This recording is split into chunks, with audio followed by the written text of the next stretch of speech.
Welcome back to another episode of the Educational AD Podcast, brought to you by Violet Defense. Violet Defense is dedicated to protecting our world from germs by bringing the power of UV disinfection to everyday spaces. Their patented technology enables them to harness the power of the sun to incorporate ultraviolet light into products and environments like never before. Whether you're ready to implement existing products or you'd like to research and develop a custom deployment of the technology for your school, Violet Defense has the solutions and experience you need. Thanks again to Violet Defense for sponsoring the Educational AD Podcast. The FIAAA also wants to thank our great sponsors, including diamond sponsor Varsity Brands, including BSN, Varsity Spirit, and Herff Jones. Varsity Brands, elevating student experiences in sport, spirit, and achievement. The FIAAA also wants to thank our great platinum sponsors, including Ephesus Lighting, innovating a brighter future at every level. Booster Digital Displays, revolutionize your game day experience. Camp Mobile, where leaders communicate better. Gipper, sports graphics made incredibly simple. Vital Signs, bring student achievements to life.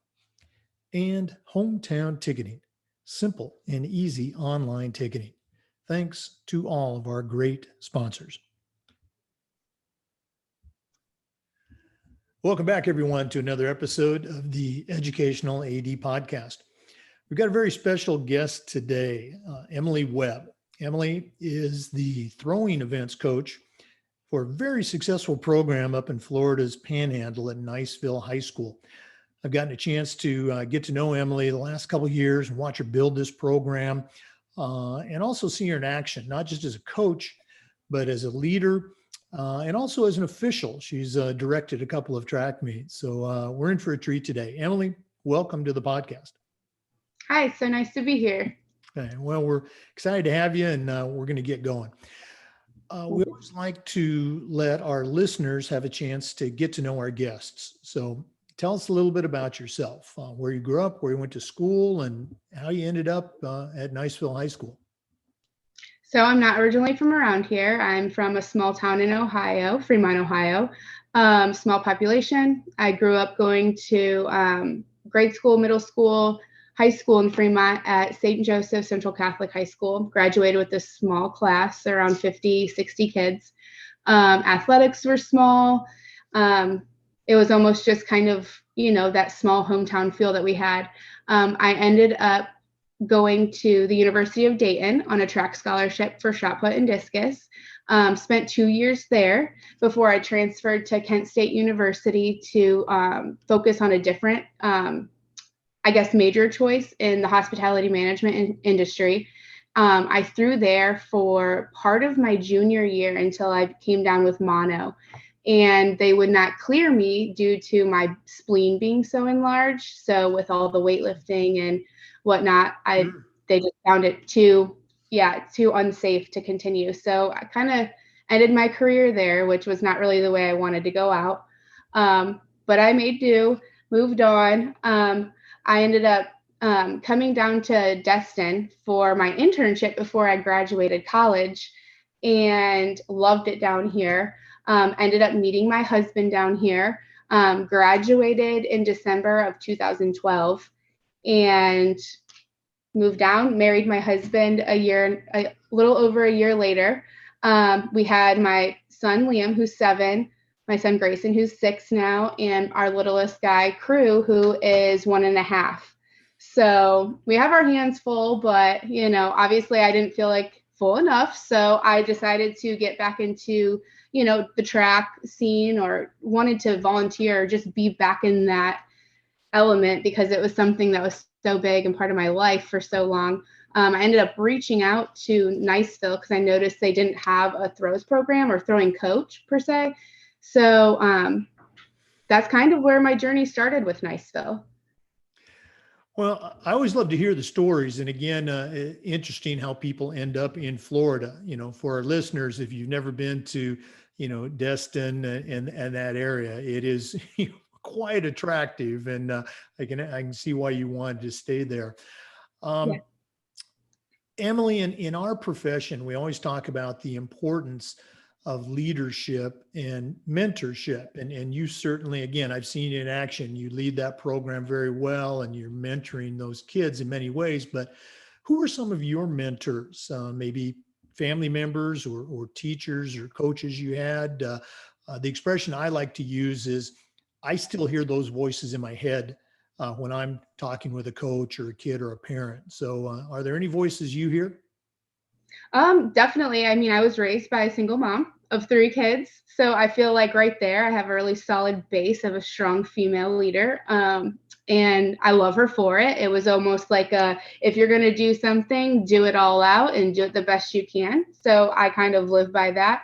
Um, and then I had the honor, actually, we didn't even have a throws coach in my high school. So I actually ended up meeting the neighboring high school's coach I think after probably my sophomore year, and he took me kind of under his wing. His name's Travis Bates. He coaches for Fremont Ross, and he literally kind of showed me what the sport could be about and kind of like molded me into having this love and passion for this sport that I didn't really know that I could have.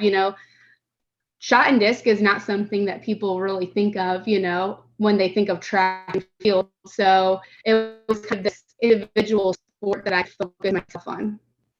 And then right before my senior year, I ended up going to a college camp, or I guess it was a camp at Denison University in Ohio, and it was hosted by former Olympian John Powell, Brian Oldfield, and Yuri Sadiq in the Hammer. And I went before I graduated or before my senior year, and I ended up building this amazing relationship with John Powell. And he knew I didn't have a coach, and he took me under his wing also. And to this day, he's still my mentor. He's come to Niceville and hosted 3 or 4 camps. He's of old age and kind of, I believe, health issues now, so he doesn't travel as much anymore, but I still pick up the phone and I call him and we talk track. And it's someone that literally kind of showed me a completely different perspective of the sport, being a former world record holder, a 3-time Olympian, 2-time bronze medalist. And I would say that he is someone that is my main coach, that coached me through my pretty much anytime I needed him, I could turn to him. Well, if you're not a track person listening to this, John Powell, Brian Oldfield, you're showing your age because I saw those guys compete back in the day. Legends in track and field. And for myself, growing up, in high school and college in the state of Oregon, I played football, I played basketball, but I love track. And so it's always great to connect with a track person. Let's talk a little bit about building that program at Niceville. Now, of course, the school was there, the team was there, but as you mentioned, there wasn't a throws coach. And as a track official, we would see Niceville at our meets, during this, last 5 or 6 year period. So I've been able to watch how that program has improved. So walk us a little bit through, maybe first year, second year and beyond. How did you go about building that program that is, probably one of the top ones in Florida now? So when I first went out to the throws practice, I met 3 kids, 2 boys and 1 girl. And that was where we started. And one of the athletes you'll probably be familiar with is Edward Shelikoff, who is one of 3 of, well, now I think 4 males to ever break the 200 meter or 200 foot mark in the state of Florida in the discus. And I got him as this kind of wobbly, unsure of himself junior. And he ended up throwing, I think he was throwing like 135, ended up throwing 173 his junior year when we were working together. And then came back his senior year and came up just short of the gold, but threw 200 feet, 3 inches at the state meet. And I feel like that was kind of the start to something super special that I feel like now looking, if I take a step away from what my program is, like it's become something really special. I almost can't really believe what it's turned into over the last 6.5 years. We went from 3 throwers to I have 40 throwers on my team this year. And every year I kind of, would set a goal for myself as a coach and for my kids to, let's get as many throwers qualified to this state meet as we possibly can. And I felt like, the first year it was Ed, and then the next year it went up to 2 kids. And then now this year we qualified 12 throwers to the state meet. And, it's just kind of cool because I've kind of just tried to encourage anybody and everybody is able to throw. I had a former golfer who I turned into a thrower, and he ended up turning around in 2 years. Heath Topol scoring on the podium at the state meet, 8th place. And he just graduated from Troy, where he continued his track career. So same with Ed. He just graduated from Florida, and that was my first class to graduate that I had for 2 years from his track career as well. So I kind of have built off that, and then it's kind of become this competitive, drive that all of my kids have had. They want to be the best. Like, they know that what we have is special. We're a big family. We do our little Christmas parties together. I make sure that everyone feels included at all times. It stems beyond the throwing fields. Yeah, there's no question that when we go to, as officials, when we show up at a meet and an invitational meet where there's going to be dozens of schools there, and we watch the Niceville team warm up, there's just a ton of sprint, jump, distance people and all those throwers mixed in. It's quite the organized mob. You kind of alluded to the answer to my next question, but I'm going to go and ask it anyway. Track is such a technical sport. Yes, there's conditioning, and yes, there's motivation, but the technique involved, the distance between qualifying to go from district to regional or from regional to state can sometimes be centimeters. And so obviously, there's technique involved in the success of your program, but why do you feel you have so many kids? How did you go from 3 kids to 40 plus who just throw? How did you do that? I feel like it's almost one of those, it's hard to explain. I mean, I feel like maybe to me, I feel like I want to treat my athletes maybe not as like I'm not just like a leader, but I'm one of them also, as in like, I want them to help with their own success. So like, I don't just tell them, I guess, what to do every single day. I have to actually individually ask them like, hey, did you feel that? Like, what do you feel like you did wrong in your throw? Because I'm not throwing it anymore, like you're throwing it. So it felt off. And it's almost like it's a pair. It's like a duo thing. So me and each individual thrower have to kind of work at this ourselves. And I almost feel like it's something that so many kids kind of just could relate to because they wanted to maybe try something individual. But at the same time, we're a huge team together. And I feel like that atmosphere that really my throwers bring is like that family, like togetherness. And I feel like more kids have just kind of been joining and falling in love with that part of it. And then they also start to fall in love with throwing. And so it's kind of cool because, I have kids that juniors, can I throw for you? Sure. But be patient because it's not going to happen overnight and you're not going to see overnight success. So that is the hardest part about having a lot of kids, but it's also something that I feel like they're okay taking the time because they're also out there in a big family atmosphere every day. Well, I think you hit the nail on the head, and you don't have to go out, although I'm sure you still do. You don't have to go out and recruit kids to your program. Your program is recruiting. The kids are saying, "Hey, you should come out for track. Hey, you should come out and throw for us." and you've gotten it to that point where it's one of the cool things to do at your school. We're visiting with Emily Webb, the throwing events coach at Niceville High School. We're going to take a quick break and come back, but now let's hear from our podcast sponsor, Violet Defense. We want to thank our great sponsor, Violet Defense. Violet Defense is dedicated to protecting our world from germs by bringing the power of UV disinfection to everyday spaces. Their patented technology enables them to harness the power of the sun to incorporate ultraviolet light into products and environments like never before.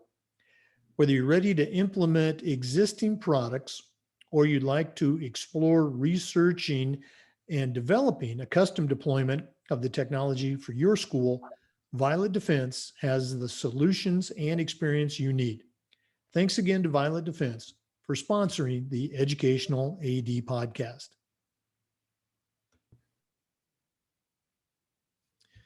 Welcome back, everyone. We're visiting with Emily Webb, the very successful throwing events coach for Niceville High School in Florida's Panhandle. Emily, we just finished an entire year dealing with COVID, and we've seen a variety of responses, not only in Florida, but across the country.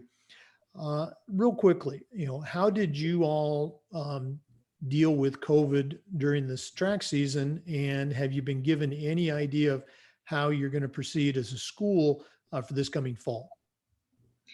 So this track season, we had the option in Okaloosa County to be masked. If you wanted to wear a mask, you could wear it. If not, you did not have to. However, when we first started our track season, I basically divvied up all the implements and whatnot individually so everyone could have their own and, just really focus on not spreading the germs as much as we possibly could. Everyone would take them home, bring them back. They're just responsible for their own stuff. As of the end of the year, everything seemed to kind of start going back to normal. Summer seems normal, everything like that. And I think we're going to proceed as normal as possible. All of our implements are back together. We just kind of sanitize after every practice now. Well, that must have been involve a little bit of record keeping, giving everybody on the team their own implement. It did, but I am fortunate enough to have had enough implements due to, past fundraising and whatnot. I know a lot of schools aren't, they don't have that many implements. I'm just very fortunate. Yeah, no, absolutely. Another question we've been asking our guests. That we had enough to go around to the whole group. Yeah. Another question we've been asking our guests since we started this, and coincidentally, this as of today, our podcast is 1 year old. The question I've been asking our guest revolves around this idea of social awareness or social justice. And, this has been the question, what are some things that we can do as athletic directors, or in your case, as a coach, what are some things that we can do better to be socially aware, to better serve our kids and the people that we work with? What are your thoughts on that? Well, I feel like our current athletic director has been doing a fabulous job of kind of including every sport, almost together, where we've all kind of been so much more aware of what the rest of our athletics at the school are doing. He's made it a point to be extremely supportive. We see him at all of our meets, our majority of our meets. He even traveled to our state meet. In the past, our previous athletic director, we had never seen. We never saw or heard anything from them, which I know to some kids can be discouraging if that's what they're looking for, along with coaches. It's almost kind of like we're kind of just doing our own thing. But with our current athletic director, I almost feel like he's really brought us in to be like a huge family, almost kind of like our team always has been. And now it's kind of gone bigger with the entire Niceville athletics and school, because our principal is super supportive as well. Oh, I know your principal very well. Charlie Morello and I served on the FHSA appeals, sectional appeals committee for a number of years. Great guy. Yeah. And as an athletic director, I'm glad that you said that. I just think it's so important for ADs to be seen at the different sports and not just, say, follow those so-called marquee sports. Those kids see you there, the parents see you there. So glad to hear that you've gotten that support there at Niceville. Yes, it's been great. Okay. As we look to the future for the Niceville program, I had the pleasure of being one of the officials at the javelin competition this year for the state track meet, and certainly saw your athletes perform at a very, very high level. What's your next challenge? You've established Niceville as one of, if not the elite throwing program in the state of Florida. What's your next challenge? Well, the next challenge is, I feel like, to maintain what we're doing and continue. I know it's not always going to be the same every year. It comes and goes and up and down, but I always like to continue learning myself and continue teaching my kids new things. So, for example, I just took a small group out. We just got back from the Air Force Academy, and we got to get a completely different perspective from the Air Force coach, Coach Dana Pounds-Lyon, who is a former national champion in the women's jav at 5'1". She was throwing 196 feet. So for my kids to go out and experience someone like that who's been hands-on, kind of, you've seen a couple of my kids, short and successful. I like to kind of keep their knowledge always, growing and learning, and as much as I possibly can, so they don't just always learn from me. No, great idea. Okay. Yeah. It's interesting you should say that. I had also had a chance to be one of the javelin officials at the NCAA regional meet in Jacksonville, where the state meet was held. And one of the top throwers was from an Ivy League school, and probably the smallest thrower in the competition. And I believe she was one of the qualifiers to the NCAA finals out in Eugene. So yeah, the technique is just so important in throws. Glad to hear you emphasizing that. Yes. Well, Emily, this has been great catching up with you, but we're not done yet. We always like to wrap up with what we call the athletic director's toolbox. Now, we've emphasized, you're not an athletic director, but you certainly know your way around the athletic department and the athletic world. So right now, I'm going to challenge you to send out a brand new rookie athletic director on their very first job. But I'm only going to let you put 3 things in their toolbox. What 3 things are going to go in Emily Webb's athletic director toolbox?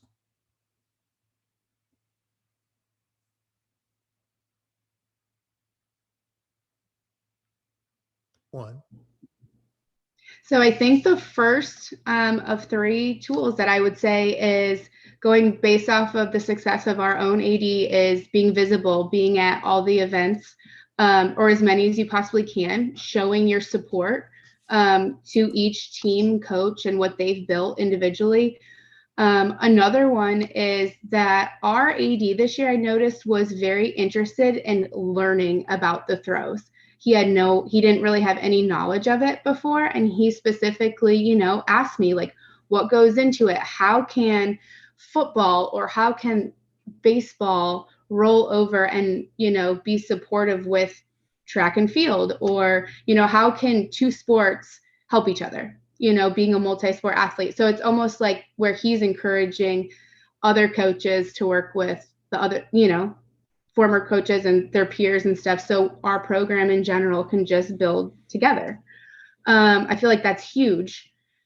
And then I would say another one would just be positivity and honestly showing. Our AD also shows this, is he's very supportive of the time that his individual coaches put in. Okay. Well, those are great suggestions that any AD should have in their podcast or should have in their toolbox. Okay. Yeah. Emily Webb, if one of our listeners wants to reach out to you, either from a track standpoint or from a leadership standpoint, what's the best way that they can get in touch with you? They are welcome to email me. I know it's on our website, but I'm also willing to give it out. It's emwebb1337@gmail.com. It's very simple. I'm pretty much home all day. I have my phone or access to email, so I'm willing to talk. Okay. Emily Webb, Niceville High School. Thank you so much for being on the podcast. All the best moving forward. Thank you for having me. I really appreciate it. Okay. To our listeners, remember the Zoom recordings of these interviews are being uploaded to the FIAAA Educational AD Podcast YouTube channel. Thanks for listening today. Come back again next time for another episode of the Educational AD.